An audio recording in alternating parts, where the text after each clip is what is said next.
Hello নমস্কার, welcome বন্ধুরা। নন্দন কি জিদ্দা পায় না নাকি জিদ্দা নন্দন নেয় না, এটা নিয়ে একটা কনফিউশন ছিল। একটা ইন্টারভিউতে কিন্তু জিনিসটা মানে পুরোপুরি একদম ক্লিয়ার হয়ে গেছে।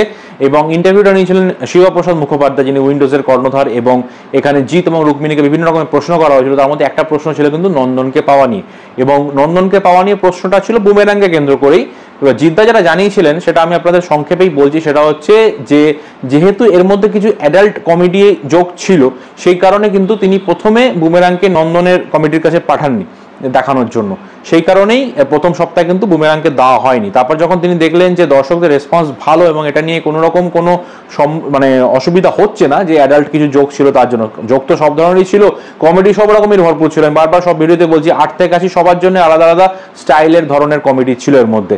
সুতরাং এই যে অ্যাডাল্ট টাইপের যে কমেডিগুলো ছিল, এই নিয়ে দর্শকদের মধ্যে কোনো সমস্যা হয়নি, সবাই এটা এনজয় করেছেন এবং ভালোভাবে এটাকে নিয়েছেন।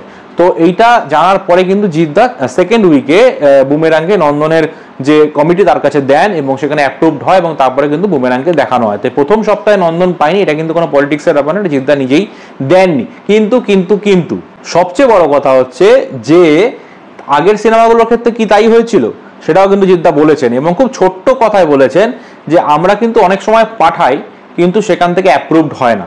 তার মানে কিন্তু বাজির পরে যে ছবিগুলো পাঠানো হয়েছিল, যেমন রাবণ, চেঙ্গিজ, মানুষ, সেগুলো কিন্তু অ্যাপ্রুভড হয়নি এবং তার মধ্যে কিন্তু কোনো অ্যাডাল্ট কমেডি ছিল না এবং কোনোটাই কিন্তু এ সার্টিফাইড ছবি ছিল না। সুতরাং এই যে তিনটে ছবির মধ্যে একটা ছবিও নন্দন পায়নি, যেক্ষেত্রে মানুষ ছবিটা পাওয়ার চান্স কিন্তু অনেকটা বেশি ছিল, কারণ ওটা পুরোপুরি মানে অ্যাকশন ওরিয়েন্টেড সিনেমা ছিল না। ওর মধ্যে অনেক কিছু ফ্যামিলি ভ্যালুও ছিল, অন্যান্য ব্যাপারও ছিল, একটা মানে দুজন মানুষের জীবনে পুরো পরিবর্তনের কাহিনী ছিল।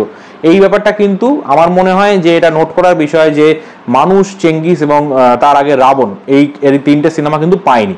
রাবণের ব্যাপারটা পুরোপুরি ফুল একদম কমার্শিয়াল সিনেমা ছিল। চেঙ্গিজের মধ্যে কিন্তু একটু স্টাইলাইজড মানে একটু মানে স্টাইলিশ ব্যাপার স্যাপার ছিল কমার্শিয়াল ঘরানার মধ্যেও।